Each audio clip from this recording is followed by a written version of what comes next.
Assalamualaikum warahmatullahi wabarakatuh. Salam sejahtera untuk kita semua. Salam sehat selalu. Nama saya Bagus Riantoro Tomo.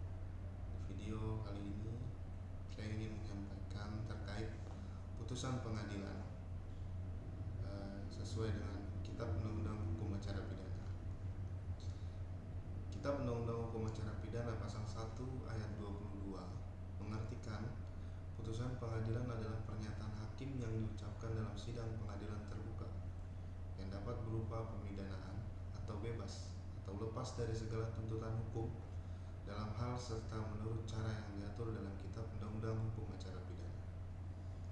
Putusan dapat dibedakan menjadi dua, yaitu yang pertama putusan sela dan juga ada putusan akhir. Putusan sela adalah putusan yang dijatuhkan atau diambil oleh hakim sebelum putusan akhir dijatuhkan. Hal ini dapat dilihat karena beberapa alasan, antara lain bahwa syarat formil dari dakwaan jaksa tidak terpenuhi, misalnya kompetensi dari pengadilan tentang locus delicti, perkara kadaluarsa, atau prejudisial atau perselisihan kewenangan. Putusan sela ini belum menyentuh pada perkara pokok atau perkara utama. Artinya hal ini berkaitan dengan seperti pengadilan tidak berwenang mengadili perkara tersebut, surat dakwaan tidak memenuhi syarat suatu dakwaan yaitu syarat formil dan material, atau surat dakwaan jaksa kabur. Selanjutnya putusan akhir adalah putusan yang bersifat material. Adalah putusan yang dijatuhkan atau diambil oleh hakim terhadap pokok perkara atau materi perkara. Yang diputus di sini berkaitan dengan dakwaan penuntut umum dengan dikuatkan oleh alat-alat bukti serta keyakinan hakim yang mendukung atau tidak mendukung suatu dakwaan. Dengan demikian, putusan pengadilan adalah akhir dari suatu proses beracara di muka sidang pengadilan. Majelis biasanya melakukan musyawarah untuk mengambil keputusan. Dalam rapat permusyawaraan diusahakan untuk mencapai kata sepakat untuk mengambil putusan. Jika kata sepakat ini tidak tercapai, maka dapat ditempuh cara-cara seperti putusan pengadilan diambil dengan suara terbanyak. Jika hal ini juga tidak tercapai, maka pendapat hakim yang dipakai adalah pendapat hakim yang paling menguntungkan terdakwa, ada di pasal 182 ayat 5. Dengan mengacu kepada ketentuan tersebut, maka sangat dimungkinkan kebebasan terdakwa. Karena hakim yang satu mengatakan hal itu terbukti, hakim yang lainnya menyatakan tidak terbukti, sedangkan hakim yang lainnya abstain, maka berlakulah hukuman yang paling menguntungkan untuk terdakwa. Isi putusan pengadilan dapat berupa yang pertama, putusan yang menyatakan terdakwa dibebaskan dari segala dakwaan, ada di pasal 191 ayat 1 Kitab Undang-Undang Hukum Acara Pidana. Yang kedua, putusan yang menyatakan terdakwa lepas dari segala tuntutan hukum, diatur dalam pasal 191 ayat 2 Kitab Undang-Undang Hukum Acara Pidana. Dan yang ketiga, putusan yang berisi suatu pemidanaan, diatur dalam pasal 193 ayat 1 Kitab Undang-Undang Hukum Acara Pidana. Putusan bebas yaitu putusan yang dijatuhkan atau diambil oleh pengadilan apabila dia berpendapat bahwa kesalahan atau perbuatan yang didakwakan terhadap terdakwa tidak terbukti secara sah dan meyakinkan di dalam pemeriksaan di persidangan. Tidak terbuktinya kesalahan terdakwa ini karena minimnya bukti yang ditetapkan oleh undang-undang tidak terpenuhi. Misalkan hanya ada keterangan tersangka saja tanpa dikuatkan oleh alat bukti yang lainnya. Atau bisa saja terjadi minimum alat bukti terpenuhi, tetapi hakim yang tidak berpendapat keyakinan terhadap alat-alat bukti tersebut.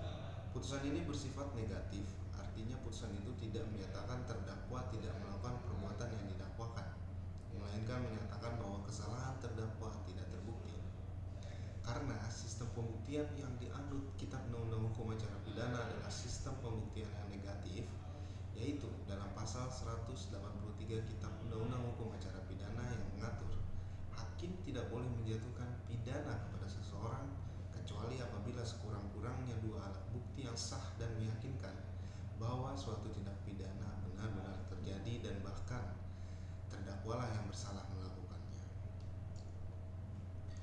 disebut sebagai pembuktian yang negatif karena alat-alat bukti yang diajukan itu ditentukan secara tegas atau limitatif oleh undang-undang. Tapi di samping itu, keyakinan hakim merupakan hal yang sangat penting dalam penegakan hukum pidana tersebut. Jadi, sekalipun terdapat alat bukti yang cukup seperti disyaratkan undang-undang, tanpa adanya keyakinan dari hakim, maka terdakwa tidak dapat dijatuhi hukuman atau pidana jika hakim menyatakan putusan terhadap terdakwa bebas. Dan apabila terdakwa berada dalam tahanan, maka terdakwa diperintahkan dibebaskan segera, diatur dalam pasal 191 ayat 3 Kitab Undang-Undang Hukum Acara Pidana. Perkenalkan, nama saya Nikodemus Helungara, biasa dipanggil Niko. Di sini saya melanjutkan membahas mengenai putusan lepas dari segala tuntutan hukum. Pertama, putusan ini dijatuhkan jika hakim atau majelis hakim berpendapat bahwa perbuatan yang didakwakan kepada terdakwa terbukti, tetapi perbuatan itu tidak merupakan suatu tindak pidana. Jadi bukan merupakan perbuatan yang dapat dipidana. Oleh perbuatan yang tidak terbukti sama sekali tidak dapat masukkan dalam salah satu ketentuan undang-undang pidana atau karena adanya alasan pembenar tersebut dalam pasal 48, 49 ayat 1, pasal 50, pasal 51 ayat 1 KUHP. Yang kedua, putusan ini dijatuhkan oleh hakim dalam hal perbuatan terdakwa terbukti itu merupakan tindak pidana, akan tetapi terdakwa tidak dapat dipidana sebab tidak adanya kemampuan tertanggung jawab seperti yang ditentukan dalam pasal 44 KUHP atau disebabkan adanya alasan pemaaf. Yang ketiga, putusan pemindanaan. Putusan ini dijatuhkan oleh hakim apabila kesalahan terdakwa terhadap perbuatan yang didakwakan kepada dianggap terbukti dengan sah dan meyakinkan. Jadi menurut ketentuan pasal 193 ayat 1 KUHP, apabila terdakwa terbukti bersalah maka harus dijatuhkan pidana kepada terdakwa pada waktu melakukan belum berumur 16 tahun. Maka hakim dapat memilih di antara ketentuan yang disebut dalam pasal 45 KUHP, yaitu menyerahkan kepada orang tuanya atau walinya tanpa dikenai suatu pidana. Pemerintah suatu terdakwa diserahkan kepada pemerintah dan supaya dipelihara di suatu tempat pendidikan negara sampai berumur 18 tahun. Menjatuhkan pidana kepada terdakwa. Dalam hal hakim terpaksa menjatuhkan hukum penjara kepada terdakwa yang belum umur 16 tahun, maka pidana pokoknya maksimum dikurang sepertiganya pasal 47 ayat 1 KUHP, dan dalam hal kejahatan yang diancam pidana mati atau pidana seumur hidup, maksimum pidana itu menjadi pidana penjara selama 16 tahun. Pasal 47 ayat 2 KUHP. Sedangkan dalam dalam hal pidana tambahan merupakan pencabutan hak dan pengumuman putusan hakim tidak boleh dijatuhkan.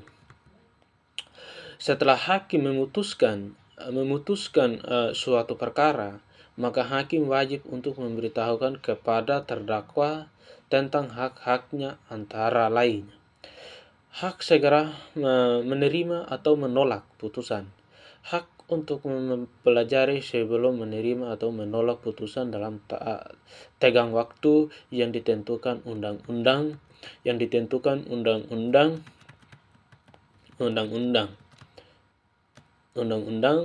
hakim meminta penaguhan pelaksanaan putusan dalam tenggang waktu yang ditentukan undang-undang, memeriksa perkara yang tingkat banding, hak mencabut pernyataan.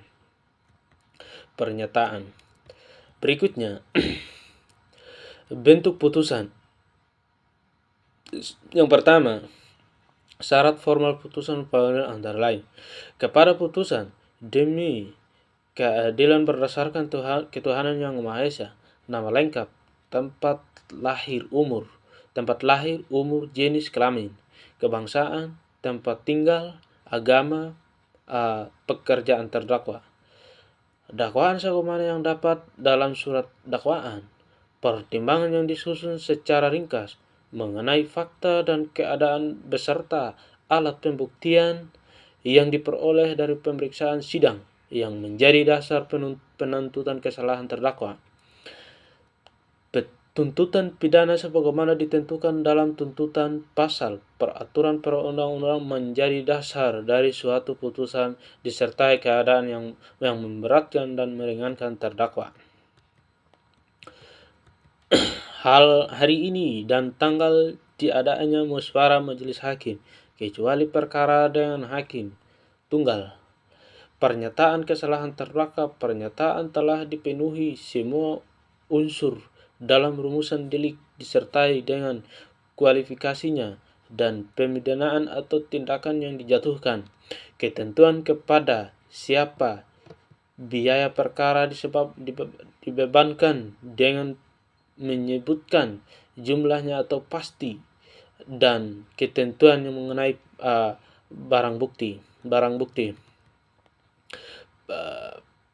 Perintah supaya terdakwa ditahan atau tetap dalam tahanan atau disebabkan hari dan tanggal putusan, nama penuntut umum, nama hakim yang memutus, dan nama pemitra. Sekian pemaparan dari kami. Kami ucapkan banyak terima kasih. Assalamualaikum warahmatullahi wabarakatuh. Nama saya Fred Terbani. Di sini saya akan membahas terkait putusan telah inkrah untuk memenuhi syarat berkulit LKH pidana. Di sini saya akan melanjutkan pembahasan dari saudara Niko dan saudara Bagus. Jadi putusan yang telah inkrah itu mempunyai kekuatan bukti fisik, mempunyai kekuatan hukum tetap, yang artinya upaya hukum seperti verdict, banding, kasasi tidak digunakan dan tenggang waktu atau itu sudah habis atau telah digunakan, upaya hukum tersebut telah selesai. Nah, upaya eksekusi tersebut, karena putusan tersebut mempunyai daya eksekusi, demikian juga putusan tersebut mempunyai daya bukti autentik yang kebenarannya tidak dapat disangka atau dimentahkan dengan permohonan. Pelaksanaan putusan di pengadilan sesudah putusan pengadilan diucapkan oleh hakim di muka sidang, maka selesai tugas hakim dalam menyelesaikan perkara. Pelaksanaan putusan pengadilan yang telah memperoleh kekuatan hukum tetap dilakukan penitra. Pengadilan mengirimkan salin surat putusan kepada jaksa dalam hal putusan pidana mati. Pelaksanaannya dilakukan tidak berupa akan tetapi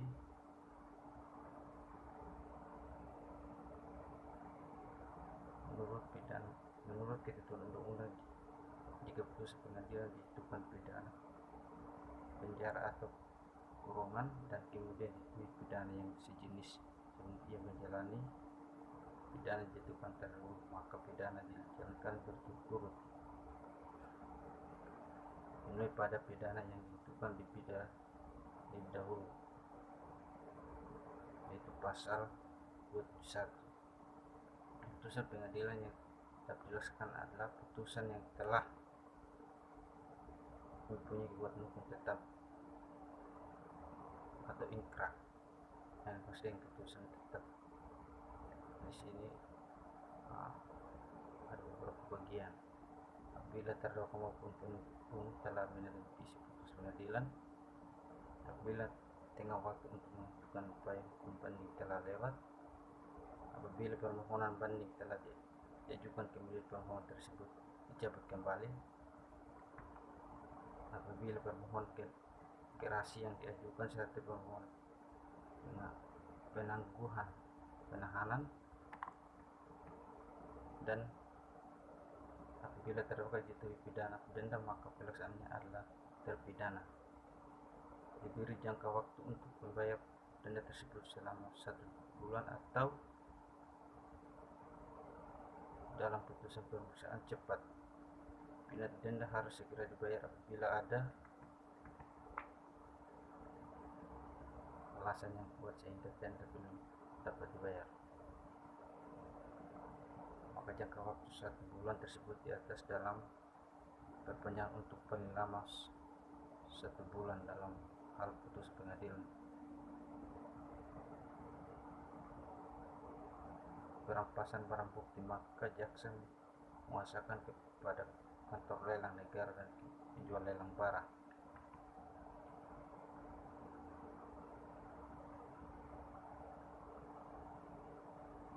Nah, bukti tersebut dalam waktu 3 bulan hasil lelang dimasuk ke kas negara untuk dan atas nama jaksa. Jangka waktu 3 bulan ini dapat diperpanjang untuk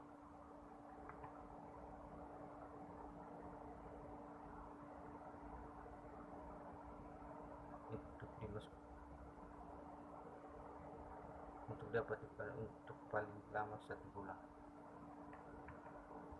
Jika putusan pengadilan dijatuhkan berupa pidana bersyarat, maka pelaksananya dilakukan dengan pengawasan serta pengamat sungguh dan menurut undang-undang.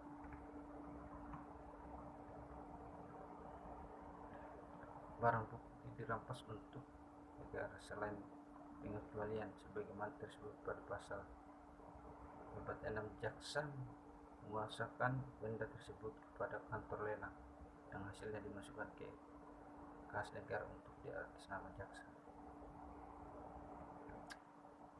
Sekian dari saya